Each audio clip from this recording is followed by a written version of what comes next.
ஓனைங்க மக்கள் நீங்க பாரு கேட்கறது முக்கியம் அப்படின்னா எங்கள் ஹோஸ்ட் எல்லாருக்குமே இந்த வளர்ந்து கெட்ட ஓனா சீக்கு வந்த செங்கோரங்கு சாரி ஏப் வெர்சஸ் மாஸ்டர் படம் ஞாபகம் இருக்கும்னு நினைக்கிறேன். அந்த படத்தை கூட நம்ம ரிவ்யூ பண்ணிருப்போம்ல. அந்த படத்துக்கான சீக்குவலை ரிலீஸ் பண்ணியிருக்காங்க. காட்ஸிலா வெர்சஸ் காங்கோட அந்த காட்ஸிலா காங்குக்கு நடந்த அந்த சண்டையை பேஸ் பண்ணி தான் ஏப் வெர்சஸ் மாஸ்டர்ங்கிற படம் வந்திருக்கும். ஸோ அதில் செகண்ட் ஹாஃப்ல வந்து பார்த்தீங்கன்னா நம்ம Godzilla Kong and Mecha Godzilla fight நடந்திருக்கும்ல, அதை இன்ஸ்பயர் பண்ணி இல்லை அதை அப்படியே ஆட்டையை போட்டு இந்த இடத்துல நம்ம ஏப் வெர்சஸ் மெக்கா ஏப்புங்கிற ஒரு படத்தை எடுத்திருக்காங்க. அந்த பக்கம் மெக்கா காட்ஸிலானா இந்த பக்கம் மெக்கா ஏப். இந்த வேலை மெனக்கிட்ட உட்காந்து பார்த்தேன் பார்த்தீங்களா, அது எனக்கே நான் வச்சுக்கிட்டா ஆப்புன்னு தான் சொல்லணும். அண்ட் சொன்னா நம்ப மாட்டீங்க, இந்த படத்தை தமிழ் டப்பிங் பண்ணியிருக்காங்க. நல்ல குவாலிட்டியான வாய்ஸ் ஆக்டர்ஸை உள்ள இறக்கி தமிழ் டப்பிங் பண்ணியிருக்காங்க. யூடியூப்லேயே அவைலபிளா இருக்கு. ஸோ நான் லிங்கை டிஸ்கிரிப்ஷனில் போட்டு விட்றேன், மறக்காம செக் பண்ணி பாருங்க. ஆனா டேய் என்னடா படி வச்சிருக்கீங்க, ஒரு 1.5 மணி நேரம் படம் தான். பட் படத்துக்குள்ள வெறும் 3-4 நிமிஷம் மட்டும் தான் இவங்களுடைய ஃபைட்டே காமிக்கப்பட்டிருக்கும். டைட்டில் ஏப் வெர்சஸ் மெக்கா ஏப்னு சொல்லியிருக்காங்களே தவிர்த்து படத்துக்குள்ள சண்டை வெறும் ஒரு 3-4 நிமிஷம் தாங்க இருக்கும், அவ்வளோதான். இது எல்லாமே சுற்றி எல்லாரும் என்னென்னமோ பேசிட்டு இருக்காங்க, அது பண்ணுறாங்க இது பண்ணுறாங்களே தவிர்த்து ஏப்ப கண்ணில் காமிக்க மாட்டேங்கிறாங்க.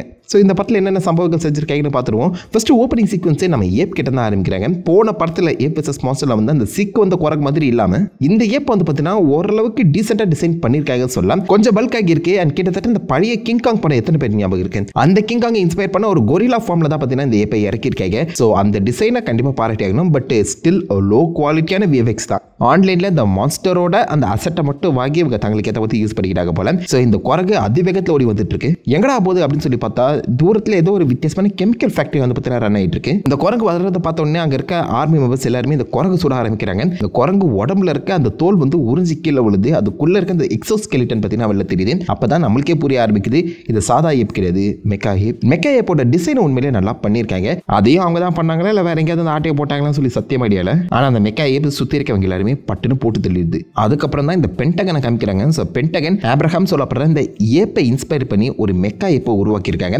மற்ற மாஸ்டர்ஸ் கூட சண்டை போடுறதுக்காகவே இந்த ஏப்பை வந்து பார்த்தீங்கன்னா உருவாக்கின மாதிரி தெரியுது. பட் இப்போதைக்கு இந்த கவர்மெண்ட் ஆஃபீஸா இந்த ஏப்பை வச்சு இவங்களுடைய எதிரி நாட்டை எதிர்த்து நிற்கிற மாதிரியும் சில விஷயங்கள் பண்ணிட்டு இருக்காங்க போல. பட் இது எல்லாமே இந்த ப்ரீவியஸ் ஏப் வெர்சஸ் மாஸ்டர் ஃபைட்டுக்கு அப்புறம் தான் நடக்குது. அந்த ஆப்ரஹாம் சொல்லப்படுற ஏப்பை வந்து பார்த்தீங்கன்னா இப்போதைக்கு பக்கத்தில் இருக்க காட்டுக்குள்ள அடைச்சு வளர்த்துட்டு இருக்காங்க.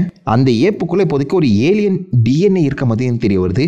எதுக்கு இந்த கதை கொண்டு போறாங்கன்னு தெரியல. நானும் அதோடைய செஸ்ட்டை உடச்சு இந்த ஏலியன் வெர்சஸ் பிரெடேட்டர் ஸ்டைலில் ஏலியன் வெர்சஸ் ஏப்புங்கிறது கொண்டு வருவாங்களோன்னு நினைச்சேன். சொல்ல முடியாதுங்க, ஃபியூச்சர் அதை பண்ணாலும் பண்ணுவாங்கன்னு நினைக்கிறேன். இங்க இருக்க ஒரு 4 பேர் வந்து பார்த்தீங்கன்னா ஏப்ப திரும்ப அதோடைய சொந்த இடத்துக்கு அனுப்புங்க இல்ல ஜூல அடைங்க அப்படின்னு சொல்லி கத்திட்டு இருக்காங்க.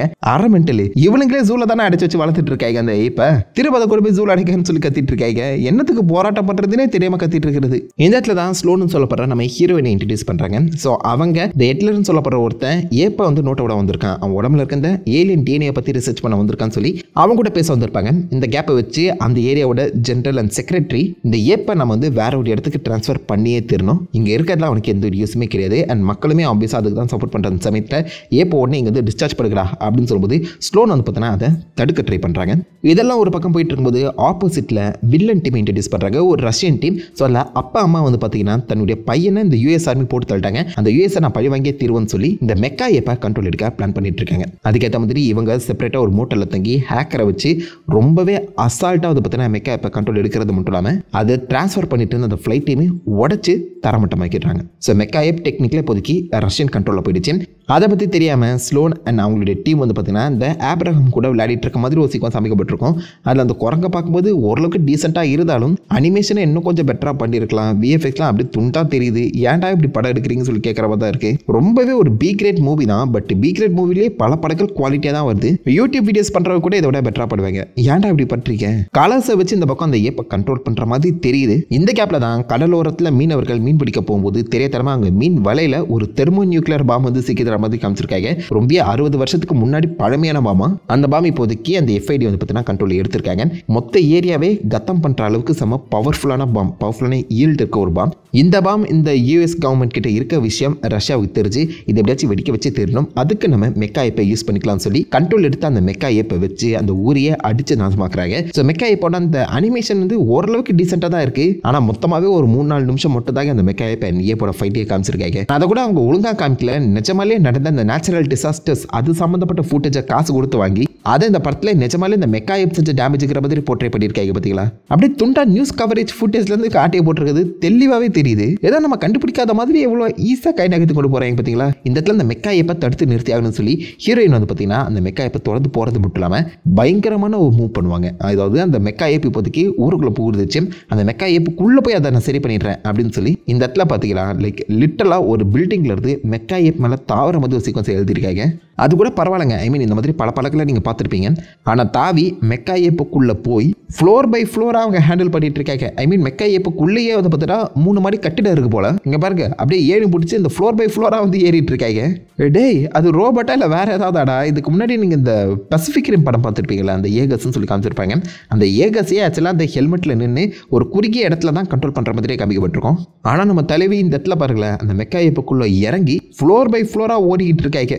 அதுவும் கயிறுங்கட்டையுமா அங்கங்கே தூக்கிட்டு இருக்கு. ஒயர்லாம் வந்து பார்த்தீங்கன்னா அங்கங்கே பிச்சு போட்ட மாதிரி தூக்கிட்டு இருக்கு. அதை வந்து வெட்டி வெட்டி ஏதோ சரி பண்ணிடலாம் சொல்லி பார்த்துட்டு இருக்காங்க. ஸோ இது எல்லாத்தையுமே ரஷ்யன்ஸ் வந்து பார்த்தீங்கன்னா ஆப்போசிட்டில் கண்ட்ரோல் பண்ணி அது பத்தாத குறைக்கு எஃப்ஐடிக்குள்ளே பூந்து தெர்மோநியூக்ளியர் பாம்பையுமே ஆட்டியை போட ட்ரை பண்ணிட்டு இருக்காங்க. இந்த சமயத்தில் நம்ம மெக்கா ஏப்பை தனியாக சமாளிக்க முடியாதுன்னு சொல்லி அந்த இடத்துல தான் ஏப்ப சண்டைக்கு இறக்குறாங்க. வில்மில்ஸ் அதிகமாக சுற்றி இருக்க அந்த இடத்துல தான் ஃபர்ஸ்ட் ஏப் வர்சஸ் மெக்கா ஏப்புங்கிற ஃபைட்டே ஆரம்பிக்குது. காங்க ஹாலோ எடுத்து நோக்கி தூக்கிட்டு போவாங்களே, அதே மாதிரி தான் அந்த பக்கம் நம்ம ஏப்பே தூக்கிட்டு வந்து இறக்குறாங்க. ஏப் அந்த பக்கம் போதையில் இருக்க மாதிரி என்ன பண்ணுறதுனே தெரியாமல் முடிச்சுட்டு இருக்க. அந்த பக்கம் மெக்கா ஏப் இந்த பக்கம் ஏப் அடிக்க வர 2 பேருக்கு அங்கே தான் சண்டே கிக் ஆஃப் ஆகுது. கிட்டத்தட்ட மெக்கா ஏப் இந்த இடத்துல நம்ம ஏப்ப அடி பொழந்துருது. பட் ஹீரோயின் இப்போதைக்கு மெக்கா ஏப்புக்குள்ளே தான் கொடுத்து நடத்திட்டு இருக்காங்க. ஸோ உள்ளே இருக்க அந்த 2-3 வயரை கட் பண்ணி இப்போவே முழு சண்டையை முடிச்சுக்கிட்டா. அதுக்கப்புறம் கிளைமேக்ஸில் யாரா சண்டை போடுறது, வெயிட் இஸ்ரா அப்படின்னு சொல்லி ஏப்புக்கு டப்புன்னு ஒரு குட் பை சொல்லிட்டு அங்கே கிளப்பிடுறாங்க. ஏப்புமே ஷோல்டர் மேலே கை வச்சுக்கிட்டு என்ன பண்ணுறது இப்போ அப்படின்னு சொல்லி பார்த்தா முடிச்சுட்டு இருப்பாப்ல. அந்த பக்கம் தெர்மோநியூக்ளியர் பாம்பை ஆட்டிய போகிறதுக்காக எஃப்ஐடி வந்து அந்த ஆஃபீஸுக்குள்ளேயே இந்த ரஷ்யன் டீம் போயிடுறாங்க. வழக்கமாக ஒருத்தனை கத்தியில் நீங்கள் குத்தி கொன்னா ரத்தம் எல்லா பக்கமும் தெரிக்கும், உங்கள் உடம்பு முழுக்கவே ரத்தமாக தானங்க இருக்கும். இந்த இடத்துல நம்ம அக்கா இவன் ரொம்ப ஸ்ட்ரகிள் பண்ணா, பட் எப்படியோ கொண்டுட்டேன் அப்படின்னு சொல்லி மேலே எழுச்சிக்கிறாங்க. அவங்க முகத்தில் கடவாயில் மட்டும் தாங்க ரத்தம் இருக்குது. பிரெட்டுக்கு ஜாம் பூசின மாதிரி வாயோரத்தில் மட்டும் ஒரு துளி ரத்தம். எப்படி இவனை நீ கடிச்சே கொண்டியாமா அப்படின்னு சொல்லி கேட்குற மாதிரி தான் இருக்குது. ஆனால் செத்து கிடக்கிற உடம்புல பார்த்தீங்கன்னா அவ்வளோ ரத்தக்கரை இருக்குது. எப்படா என்னடா பண்ணிட்டு இருக்கீங்க? ரொம்பவே செக்யூர்டான ஃபெடரல் எஃப்ஐபி ஆஃபீஸுக்குள்ளே பூந்து அவங்க தெர்மோநியூக்ளியர் பாம்பை ஏதோ சூப்பர் மார்க்கெட்டுக்குள்ளே போய் காய்கறி வாங்கிட்டு வர மாதிரி அசால்ட்டாக ஷாப்பிங் கார்ட்டில் வச்சு தள்ளிட்டு வராங்க. இந்த இடத்துல அந்த மெக்கா ஏப்பை அந்த தெர்மோநியூக்ளியர் பாம்பை உடம்புல ஃபிட் பண்ணிக்கிட்டு அங்கேருந்து கிளம்பி சிக்காகோ வாழ்க்கை நோக்கி போயிட்டு இருக்கு. இந்த டீட்டெயில் எல்லாத்தையுமே நம்ம ஹீரோயின் வந்து பார்த்தீங்கன்னா ஆப்போசிட்டில் இருக்க தன் டீம் கிட்ட சொல்லிட்டு இருக்கேன். இந்த அக்கா இருக்காய்கள, இந்த அக்கா கிட்டத்தட்ட பாதி படத்துக்கு கார்லேயே தாங்க போயிட்டு இருப்பாங்க. கார்லேயே உட்காந்து பேசிக்கிட்டு இருப்பாங்க. 2-3 நாளாக காரில் நீ என்னமா பண்ணிட்டு இருக்க அப்படின்னு சொல்லி கேட்குற மாதிரி தான் இருக்கும். ரொம்ப தூரம் காரில் போயிட்டு இருக்கே அப்படிங்கிற ஒரு ஃபீல் தாங்க வரும். மெக்கா ஏபி இப்போதைக்கு சிட்டியை நோக்கி வந்திருக்கோம். சிட்டிக்குள்ளே இப்போதைக்கு நம்ம ஏபியுமே இறக்கி விட்டுருப்பாங்க ரவுண்ட் 2 ஆரம்பிக்கும் போது. பட் இந்த இடத்துல நம்ம ஏப்புக்குள்ளே இருக்க அந்த ஏலியன் பேரசைட் கொஞ்சம் கொஞ்சமாக ஏப்பை கண்ட்ரோல் எடுத்து அவனுக்கு வெறி பிடிக்க வச்சிருந்தான். அதை தடுத்தாகணும்னு சொல்லி அந்த ஹீரோ சம்மந்தப்பட்ட ஒரு டீம் வந்து பார்த்தீங்கன்னா இப்போதைக்கு ஒரு சின்ன செடேட்டர், அதாவது அவனை மயக்க மருந்து மாதிரி சில விஷயங்களை ஏற்றுக்கிட்டு ஃப்ளைட்டில் வந்துட்டு இருப்பாங்க.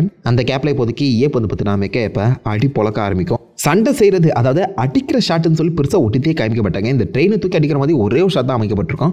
மற்றபடி டான்ஸ் ஆடிட்டு இருப்பாங்க. இங்கே பாருங்களேன், ஏன்டா இங்கே வந்து முக்கிட்டு இருக்க அப்படிங்கிற மாதிரி இங்கே ஒரு டான்ஸு, இப்போ பாரு எப்படி ஓடுறதுன்னு சொல்லி இந்த இடத்துல ஒரு ஓட்டம். பெருசாக சண்டைன்னு சொல்லி நீங்கள் ஒன்றுத்தையுமே இந்த இடத்துல பார்க்க மாட்டீங்க. ஸோ அடிக்கமாக அடி வாங்கினா அந்த மெக்கா ஏப் உடம்புல இருக்க தெர்மோநியூக்ளியர் பாம்பு வந்து வெடிச்சு செதறிடுன்னு சொல்லி வேற வழியே இல்லாமல் மெக்கா ஏப் உடம்புல இருக்க நம்ம ஹீரோயின் இந்த மிஷின் கண்ணை கண்ட்ரோல் பண்ணி நம்ம ஏப்பை சுட்டுருவான். ஸோ ஏப் வந்து பார்த்தீங்கன்னா இப்போதைக்கு குண்டடி பட்டு கீழே விழுந்துரும். ஸோ அவனுக்கு இப்போதைக்கு செடேட்டரை கொடுத்து திரும்ப எழுப்புறது தான் நம்ம ஹீரோட பிளான். ஹீரோ வந்து பார்த்தீங்கன்னா ஒரு ஃப்ளைட்டில் ஒரு பேரை ஏற்றிக்கிட்டு, அது தமாத ஒரு ஃப்ளைட்டில் ஏற்றிக்கிட்டு நான் சொல்லும் போது இந்த லிவரை இழுத்து இந்த காங் மேலே அந்த செடேட்டரை போட்டுருக்கேன் அப்படின்னு சொல்லி பார்த்தீங்கன்னா பக்கவாக பிளான் பண்ணி பைலட்டு இப்போ இல்றா அந்த லெவரை அப்படின்னு சொல்ல கரெக்டாக இவங்க போட வந்து அந்த சிலிண்டர் கம்ப்ளீட்டாக மிஸ் ஆகிடும்.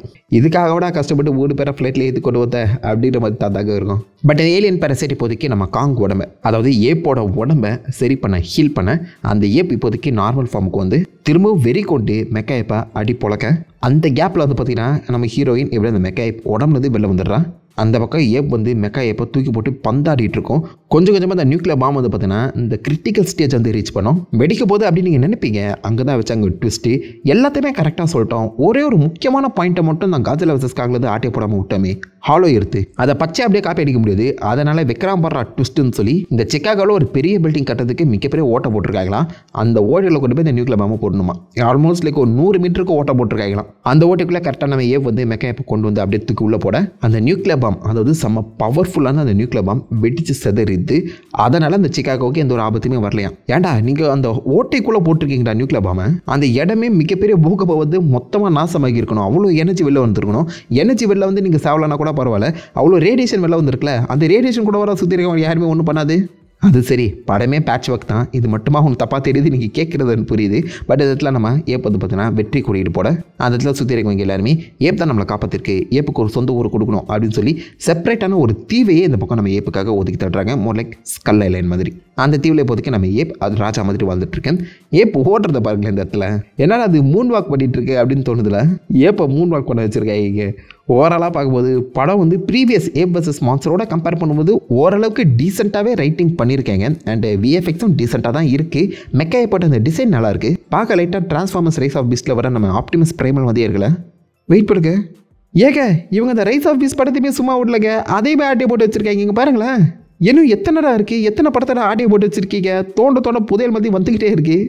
இந்த படத்தை நம்ம தனியாக இன்னொரு வீடியோவில் பார்ப்போம். உடம்பு தாங்காது, பொறுமையாக பார்த்துக்கலாம். ஆல்மோஸ்ட் லைக் ஒரு 1.5 மணி நேரத்துக்குள்ளே தான் இந்த ஏப் vs மெக்காய் படத்தை வந்து எடுத்திருக்காங்க.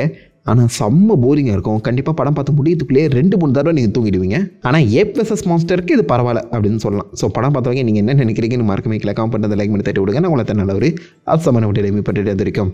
Have fun guys. வட்டா.